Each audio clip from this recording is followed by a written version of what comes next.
Hey, everybody. Welcome back to another episode of Cinema A to B.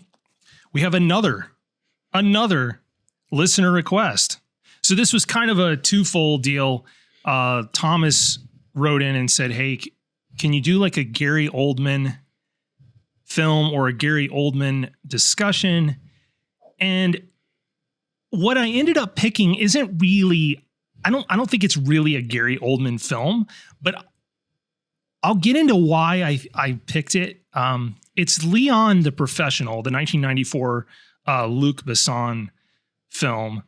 And we'll work in a little discussion on Gary Oldman, but this won't be like the last film featuring Oldman that we get into at all. And I think there would be a better pick for me to pick like a film that he carries more, like maybe Bram Stoker's Dracula or something like that. But I'll get into it after you introduce the film, Alec, on why I kind of picked this one as opposed to something that like features him a little more heavily. So, but I do want to get your thoughts here on Léon. And I'm 100% also going to say this is not the only Luc Besson film that we're also going to talk about. True, so in addition to Gary Oldman, and this is not the only Luc Besson and Gary Oldman film that we are going to talk about, because at some point there's going to be another one. If you know what I'm talking about, you should be excited because it's fantastic.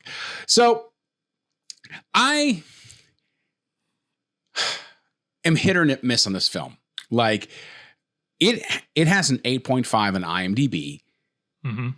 And I'm going to just say it. I think that's high. I think that's really, really high. And I just rewatched this and I saw this late, college, post-college. I think either you introduced me to it or my cousin introduced me to it, but it was definitely like after high school. And I liked it then. And I think I appreciate what Luc Besson is trying to do in some cases. And I think there's some iconic shots. I think there is some greatness here, but I definitely feel this is a very, very, very flawed film. And I don't think, and I could, people send me hate mail. That's fine that I don't understand this film. And that's great. I mean, maybe I don't understand why this film is considered so amazing, but there's some rough acting, especially in the beginning. Was a little tough to get through. It was, not enough Gary Oldman for me. I love this era of Oldman, of when he was doing the villains, when he was doing these more small bit roles where he could just kind of sink his teeth into it and just come up with something absolutely crazy. And this is one of them. Like I will say this is definitely for me, not the best. It's probably top 5 best Gary Oldman spots that he's done. Or acting. I mean, especially some of the lines that he has, I really like, but it's not my favorite. I don't think it's his best, but this is definitely, I think, his era of really being able to stretch his acting chops and be able to do different things. Now it's a lot of the kind of the same. I don't get as much of him being able to kind of break out of the typical mold that he's in of, playing Churchill or playing Truman, playing all these different things where I'm just like, okay. I mean, you're good, you're excellent, you're great, but you don't have that pizzazz or that makes me remember after the film or weeks after the film lines that you've had. Or, I mean, there's stuff from True Romance. I mean, he's in it, True Romance, for all of 5 minutes. And I stinking remember, what is it, White Boy Day? I mean, still to this day, and I haven't seen that movie for over a decade, and like it's still in my head, lives rent free.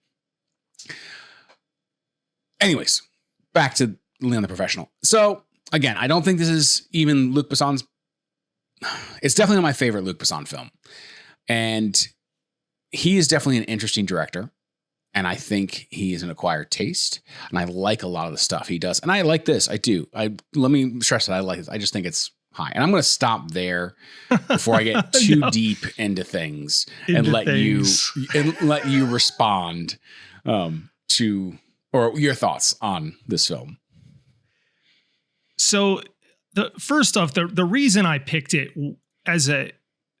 based on Thomas's request for a Gary Oldman kind of discussion is because I think his performance in this, given the runtime, like how little he's actually in the movie is just incredible. Yeah.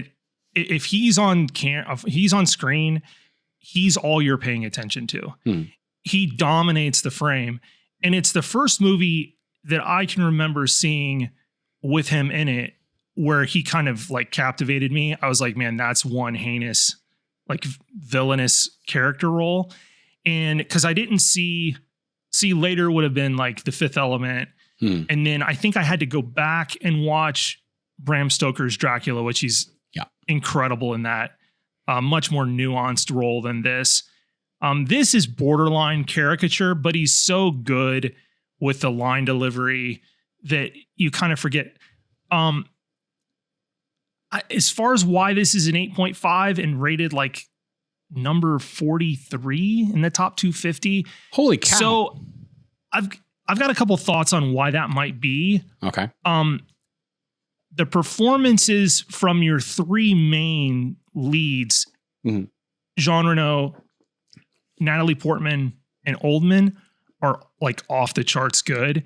Absolutely. Like some of the best work of each of their, like in their career. So I think that's a big thing. And then it's the very European nature of the film. Like, even though it's set in New York, it feels like a European thriller, like drama. If they didn't have the B-roll of the skyline of New York City, you would just as think it was like in Paris. Like it doesn't, all the interiors are really old and beat up, and it has a very European flair to it. Not to mention the fact that your lead's French and then Oldman's a Brit. And so like you have to go to Portman before you've got. Now, my knock on the movie is that, and I don't know why I didn't catch it the first time, maybe because I was younger. I think I saw this in high school. The sexualization of Portman didn't bother me as much then, and it hella bothers me now. Yeah. And like it's something that like you have to kind of, I don't know if wrestle with. Like the only saving grace is that Reno's character Leon like is never going to take advantage of the situation. That's like the only saving grace, because other than that, it is hella uncomfortable. Yeah. And I like forgot how uncomfortable it was. And I watched it just a few nights ago, and it's still a very good film, but I would be remiss if I didn't mention that aspect of it. And I know I'm going to ruffle some feathers here, but like the reality is when Besson wrote this, he was like involved with like a 15-year-old, and he was like 29. And that's all I'll say about that. You make your judgment call on that. But like there were supposedly scenes written involving Leon and that were highly problematic that I don't even think they got filmed. They did not. So there's some messaging here that's super problematic. But I will say that it only still works for me based on the fact that Leon is embracing more of a fatherly role for her, despite her, like Portman's character's just thrusting herself like upon him. Yeah. But it's very uncomfortable. And it is. Maybe it's supposed to be, I'd have to think it is, but I think that factor gets it highly rated because it like brings up all sorts of questions and complications. I think people give it bonus points for that. I think it's rated probably a full point too high on IMDb, and I don't think it has any place in the top 250. But Oldman's fantastic. The gunplay in it is ridiculously good. The whole final act sequence is impeccably done. Yeah, I mean if there's one thing Besson can do, it's action. Yes, I agree. In his hierarchy of films, I don't know where it falls. It's pretty high. It's still a tremendous film. And Portman I don't know how she's doing what she's doing. Like I don't know how old was she actually? She was 11, I think, when they shot it. Jeez. Which is 11 or 12, I believe, when she shot it. I got really, really uncomfortable when they had her parading around in she's clothed, but then she's got lingerie on top of it, and she's singing Madonna's like a virgin. I'm like, Yeah. holy smokes. Like, so yeah, I mean, that's kind of my gripe with it. Yeah. So you're obviously not alone. So one of the things that I did some reading, so apparently like Reno decided after reading the script to play Leon a little slow and a little more fatherly than what the script had. And I think that's a saving grace because apparently, obviously, if you played it straight, what the script had, it would come off really, really creepy and cringy. And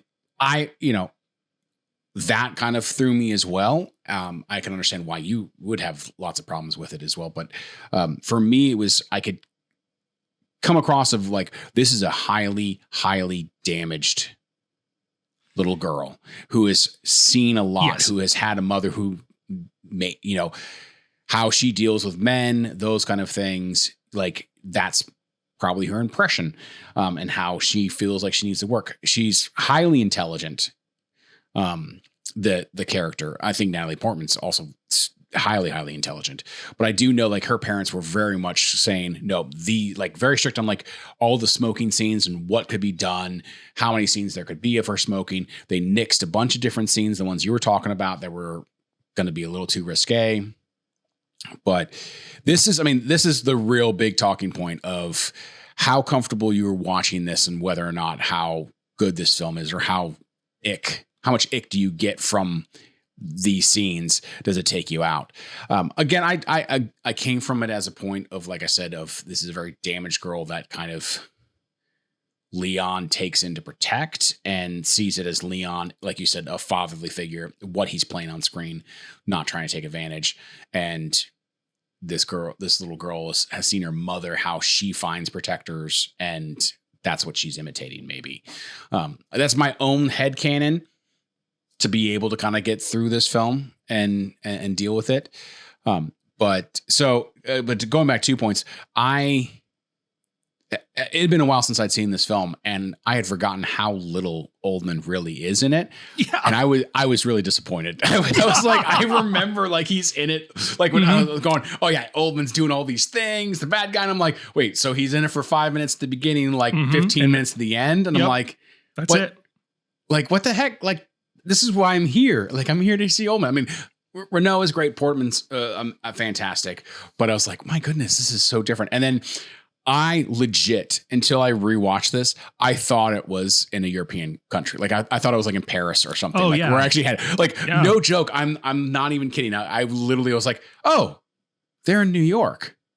Mm-hmm. I don't remember this at all. Like it just threw me. So, but I will have to say there like some of my flaws and stuff like that of like just some of the first, like when not so much Reno, not Portman, not Oldman, but other characters, their acting's a little rough, especially in the beginning when he does that, like that goes after that one guy that is moving on in the territory for his Italian guy. And I was like, just thinking about some of these like choices of like the one guy who's watching the surveillance video and sees all his buddies get taken off. And then like the surveillance really cuts out and he's like banging on the TV, like what's going on? And then just walks out randomly and like, this is dumb.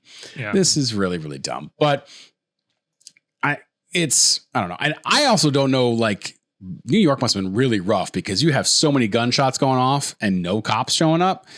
Like outside of the fact when Natalie Portman shot like 6 rounds out a window at just random things. I'm like, how many people maybe died from that? And they had to like move. Other than that, they're like shooting all the time. I'm like, what the? Well, man, New York is rough. Well, they picked like the roughest areas of New York to film. And all I could think of was like, oh, this is exactly the way like Wes Anderson was filming in like Rushmore and more so the Royal Tenenbaums was like just the more rundown areas of New York. But yeah, you're right. Like other than the exteriors, it could be most any major European city because that's the way it feels. Like everything's old. He doesn't have like nobody's got like a modern television. Like it's all very dated. Yeah. All the appliances are super dated. Like, I mean, obviously we know Luc Besson is European, so this kind of fits with his little motif and a bunch of other things that he's done. But I think people give it kudos, like bonus points for that, for its aesthetic. Yeah. Yeah. So I'm glad we discussed the ick, I guess, on it, but because I think that is a big deal. And I guess I'm reassured that Portman's family was like involved in. Yeah. How much are you going to like sexualize my daughter? Yeah. For the sake of like a film. But she had a rough life and film. I mean, here she's becoming a hitman. All of her family dies, and then her father doesn't, love her and and she tries to kill herself. I mean, like, oh my gosh, she has got the worst life. Yeah. Oh my gosh. I mean, she played damaged. She did. Girls better than anybody. And it's just rough. Like, I'm sorry for you, Natalie Portman. Hopefully your real life was a lot better than your on-screen life. From this to Heat to Padme. Yeah, basically. Yeah. Killed by the father of your kids. My goodness. Oh, but I will say, like, going back to the gunplay, I really did like it. Even in the beginning, just when they go into the apartment, Natalie Portman's like family's apartment, they just start gunning down people and they get the mother in the bathtub. Rough, brutal. It's like brutal. The whole thing is so brutal. It's and like very unforgiving. Yeah. And I don't even know.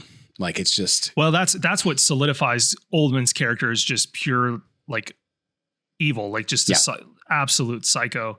And now I did think it was like an interesting and like ultimately a good creative choice that you don't actually see Mathilda's little brother get killed. Like, it's heavily, you can hear them say, "Oh, you shot a kid," but like. Oldman's response to that in the bathroom is so callous too. Mm-hmm. Like, there's no there. No. So when he finally does get his, maybe the best delivery of the word shit on screen ever. This is from Mathilda. Yeah. And now I know people that like, there's people that like to nitpick this movie for like, the realism's not, well, no, it's not. Like, not. So Leon, somehow does like a quick change in like 30 seconds into SWAT uniform with the gas mask on. I get it, right? But like, there's a cool mystique to him. I mean, this guy's like John Wick well before John Wick. Yeah. And Jean Reno, like, and does it well. Oh yeah. And he had a really good run in the 90s of like showing up and stuff like, this and the first Mission Impossible film is really good. And Ronin. Then, I love him in Ronin. Like, he's so great in Ronin. And he kind of got a little bit typecast in some of this like hitman espionage, like kind of stuff, but he's really great in this role. And I think the decision for him to play him a little bit slow. And I think I also read not just that, but like he emotionally was like a 10-year-old boy is what he kind of, and so in his mind, it wasn't even that he was being like a fatherly figure to her. He's just emotionally, he would never even be capable of it getting past like him just protecting her. Mm-hmm. And it's like, I'm wondering, seems like a lot of people around this were making decisions like based on the uncomfortability of this, of the script, saying, no, we're not going to quite take it this far. Like, we'll make your movie with you, but like, gotta rein Luke in. What you doing, man? Yeah, I mean, because otherwise, this becomes just a straight up grooming film. Like, and no, if those decisions weren't made, that we wouldn't be talking about this movie. Absolutely not. This thing would have been relegated to the dustbin because, as is, it's very uncomfortable. And you can go on IMDb. We're not. We're certainly not the only people that feel this way, because like there's several comments you go into user reviews that are like, I like it, but but how do I actually feel about it? Yeah. And I have no qualms like kind of dumping on it a little bit in that regard, like, because it's it's super uncomfortable, but movies are supposed to raise kind of interesting questions now and again. Mm-hmm. I don't think what's good is I don't really think the movie like lives and dies on that. No. At its core, it's more of a revenge picture. Mm-hmm. And that's ultimately where it's like successful. Cause Danny, Aiello that plays Tony, he even tells her like, this is over. This game's over. He's dead. Leon's dead. Like, I'll keep your money for you. But he basically tells her, yeah, it's all up here. Sorry. And nobody knocks old Tony up, you know?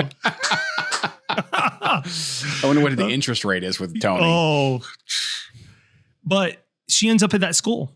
Mm-hmm. So like, she wasn't gonna, he like nipped it in the bud real quick of like, no, you're not going down. You're not going to become a cleaner for me. Like that's, so that kind of reinforced that it was the fantasies of a child. Yeah. 12-year-old. Yeah, exactly. So, but yeah, it's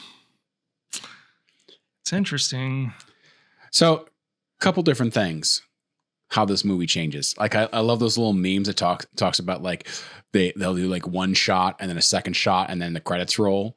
And it's the shot of Natalie Portman at the door, like, please let me in. And then like Jean Reno just going, no. And then it's like directed by Luc Besson. Yeah. That's the end. By the way, there's a really cool creative choice made in that scene. And that's probably one of the, if I'm being honest, artistically, that's probably one of the best scenes in the whole movie is her just telling, crying, begging, like, please open the door. I don't know if you noticed when the door opens, a way brighter white light falls upon her face than would naturally be there had he opened his door. Mm-hmm. It's a really cool, like, artistic, creative choice of like the saving bright light. Yeah. Hits her face, and then then she enters and he closes up shop. But there's some nice stuff in there. I thought the cinematography overall is really solid in this movie. And there's some great, like, again, there's one of the most iconic shots I can think of is when Luc Besson is shooting the street, and then you just kind of see the heads pop up of Jean Reno, and then they keep walking towards, and then obviously Natalie Portman comes up, and I love that scene. Like, I absolutely love that shot. It is just amazing. Just like, again, haven't seen it before. Not sure I've really seen something like that again. It's beautiful. It's just a fantastic way of just kind of showing them flying along to the next apartment because she shot 5 or 6 rounds out a window. Yes, she did. Oh, and if she's not doing that, she's telling the hotel clerk that Leon's her lover. Yeah. And by the way, we need to leave. Yeah. And by the way, we need to leave. But by the way, funny reference. My wife had on the other night a movie called My Father the Hero. Yes. And she pulls the same thing. She's just older. It's Katherine Heigl and Gerard Depardieu. And she's telling everybody at the resort, oh, that's my lover. So I couldn't help but think of that movie. And it's like, what's the deal with these Frenchmen getting accused of? Yeah. They're French. That's all I gotta say. I'm sorry. Yeah. So, but the other thing when I go is, like when they're killing the rest of the family, like there's a lot of people that live on that floor. Heck, that entire building. Like, why aren't you killing them? And then why are you just gonna randomly allow a kid to walk past and still go into another room? And then you get Yeah, then you get like suspicious, like, oh, maybe she's not. And then they turn on cartoons and you're like, oh, okay, that's fine. Like, some decisions I was like, this doesn't make sense. Yeah, but the rest of his crew is really pretty dense. Yeah. I mean, which makes sense. Like for him to convince guys like in DEA to go against the grain, they'd have to be kind of dense. Yeah. By the way, Oldman's character, Stansfield, is totally like Training Day before Training Day. Absolutely. Like it's 7 years prior. It's the same, it's almost the exact same setup. And they're both as unhinged as ever. Although Denzel's character is a lot more intelligent, just the way he kind of goes about things. So. Well, he's able to talk people into it. Yeah. But his line is so much, I think, more so. And we'll get to Training Day at some point. Yeah, no, for sure. Yeah. In fact, that might have just lit the fire to go ahead and get that in the. But this means we're going to talk about some of the great speeches of Oldman in this, like his whole Beethoven speech. Just absolutely fantastic. I just wrote it down. I was like, just so happy with it. Again, just allowing him just to talk and just wax on about Beethoven and do his thing. And then when he goes, like, they come back to the scene of like, can you tell us what happened and all that stuff? And he just kind of gets irritated and more irritated and more irritated. And he goes, I don't have time for this Mickey Mouse BS, you know? I love it. I just absolutely love it. It's just, it gave me, when he says the whole Mickey Mouse BS line, it reminded me a little bit of Al Pacino in Heat, where he's just like, and you got your head all the way up it. Yeah. Yeah. It's like that same kind of energy, you know, but something about the 90s. Yeah. A little bit of angst. A lot of it in 90s angst. So yeah, the Beethoven thing's amazing. Like, yeah, it's just, he really just after his openings, to be honest, it's a little boring. That's why I stopped. Yeah. But then bring me everyone. What do you mean everyone? Everyone. Yeah. That's like the greatest delivery of everyone. Yeah. And this Stansfield ends up a meme like over and over and over because of this movie. That's why I picked this film. Yeah. Even though he's in it for like combined screen time of, I don't know, between 10 and 20 minutes, maybe, dominates it. And if you remove him with a lesser actor, again, I don't know if we're talking about this movie. No. Because he's like this huge piece of the equation of why this thing's like kind of elevated to where it is. Because other than that, I mean, like the story is not, narratively, it's not really like super complicated. Obviously, there's a lot more nuance in it than just a traditional revenge picture. But by the way, I forgot all about the scene where he's actually having her train as a hitman. Yep. And they shoot the guy with the paint rounds. And he's just like, well, what is this? And then it's like, oh no, because Leon really does kill him. Yeah, of course. And I was like, I don't remember this scene at all. And I didn't remember the opening either. And after watching it, I remembered why I didn't remember the opening. Because it was, compared to the rest of the movie, it's really weak. Yeah. Like the acting's bad. It's not even shot particularly well. I guess it's supposed to set up like how lethal he is as a hitman, but I'll be honest, I don't even know if that was really necessary. I could have done without it. Like it didn't really, didn't add anything. So. The only thing that kind of does is just show you how good he is at his job. Yeah. You know, but I don't know. And how much milk he consumes. Yeah, I wondered about that choice. Like, is there a reason why he does milk as opposed to anything else? Like, probably to continue that idea of him being a young, yes, you know, yeah. If that's a choice by Jean Reno, then it makes perfect sense. If he's supposed to be this emotionally immature person, the fact that he drinks a lot of milk kind of reinforces that. Does the body good. Well, as long as you're not lactose intolerant. But. That's true. But yeah, I mean, I don't know if this is, if I consider this like a great film. I guess it's good, bordering on great for me, but like,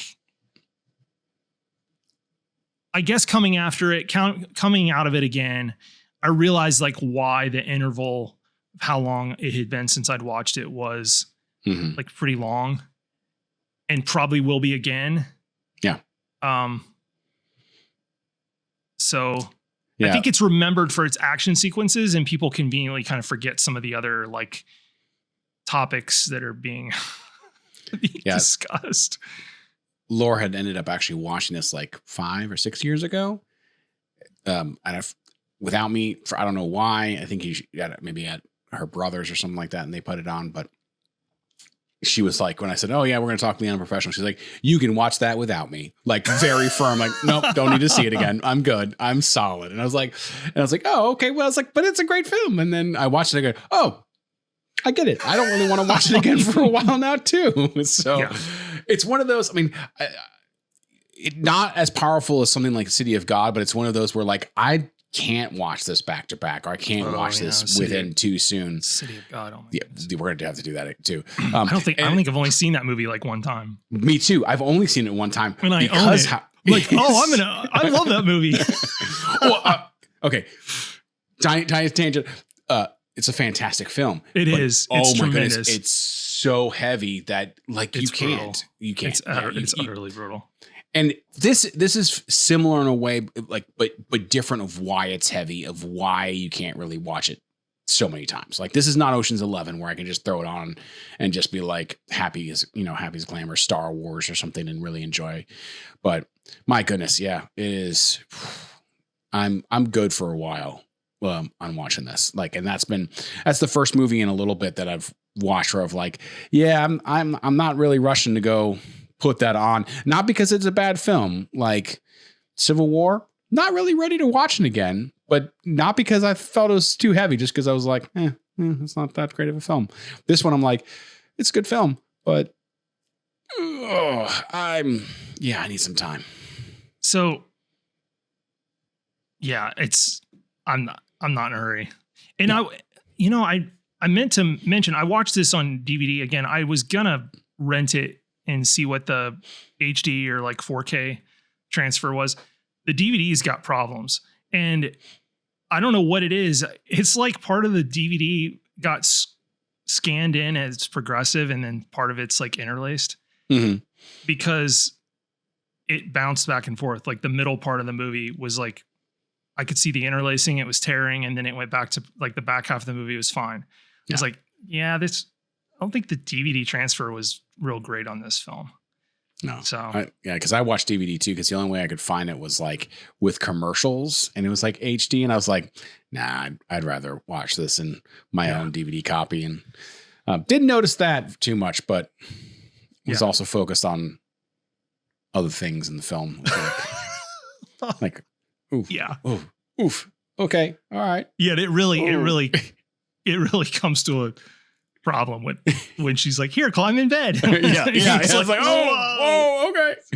I was like, am I okay watching this? I need an adult in here to tell me whether or not I should finish this.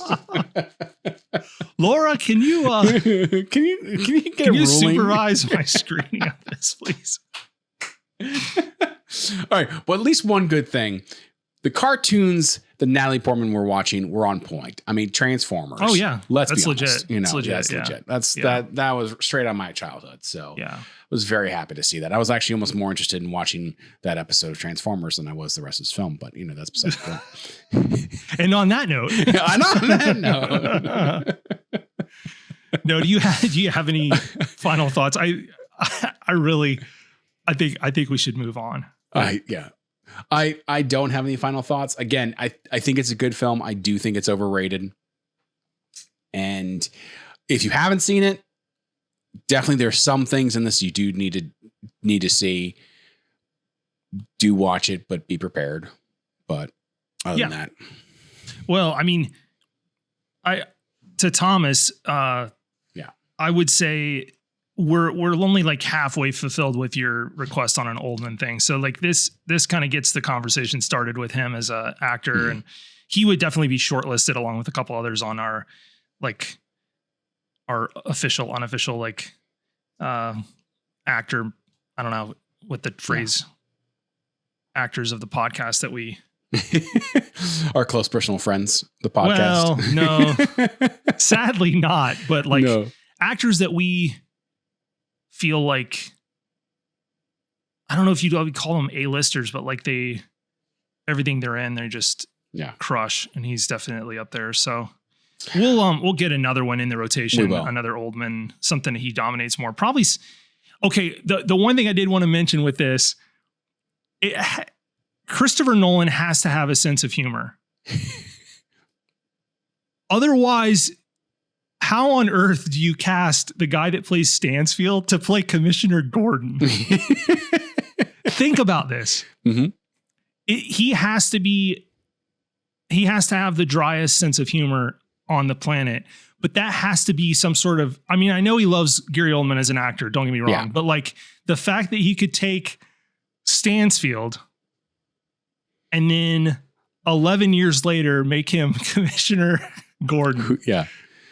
Like not infallible, but pretty close to it. Straight-laced, not on the take. And know that you've cast a guy that's good enough to convince everybody that Gordon is a good guy, even though he's played Stansfield.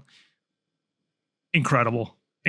Like super funny. And there's not a doubt in my mind that, I mean, if he's a fan of Oldman, he'd seen him play in this role and was like, yeah, why not? Yeah, he can do it. It's hysterical.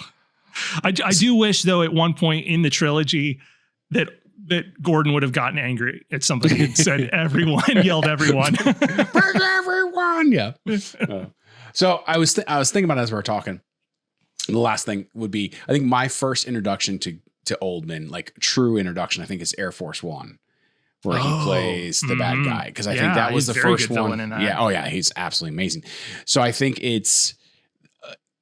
that's because I'm trying to think of where else what I've seen, because Fifth Element I saw later than Air Force One. This I definitely saw later than Air Force One, and True Romance, Bram Stoker's Dracula. Like those are all very much post this, because this was I was able to see Air Force One in high school. My parents allowed me to watch it.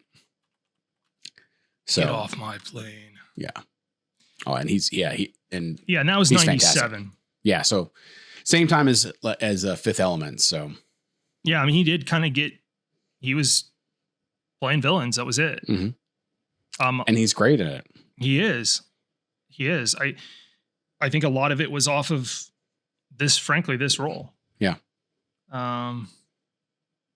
Just wanted to run back through here real quick, but like no. And I do remember I was younger, I did see JFK, but I'd forgotten that he was Oswald. Oh. I don't even think I've watched JFK. Yeah, I've seen it like one time. So,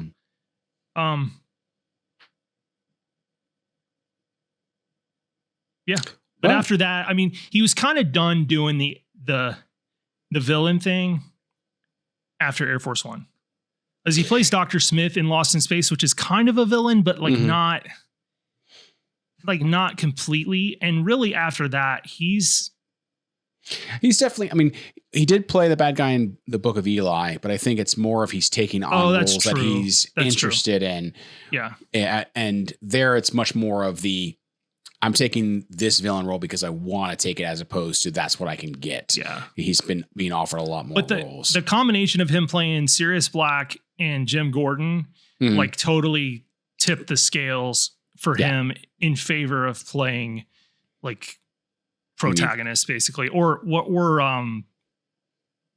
more of maybe the wise sage, I guess, if we're talking about like structurally way screenplays are kind of built. And then now he's like kind of does, I think he just picks what he wants. Yeah. Yeah. Yeah. I mean, he's great in Slow Horses, so I can tell you that right now. Oh yeah. Yeah. Nice. And I'm telling you that right now. But anyways, with that, last thoughts, even though we've already done last thoughts. No last thoughts. No last thoughts. No, we're going to close this thing up. We appreciate everybody listening. Us wax poetic on Léon the Professional and all of its greatness and all of its problems. And we're specific, Léon the Professional, not this American BS, The Professional. No, it's Léon. Well, I mean, the opening title card's just Léon. Yeah. So probably could just call it Léon, but nobody would know what I was talking about if I just said Léon. Oh, and no, I've not seen that movie. Leon, what are you talking about? But no, we appreciate everybody listening. We will be back as per usual next Monday with another entry in this this little experiment that we call Cinema A to B. Thanks, everybody.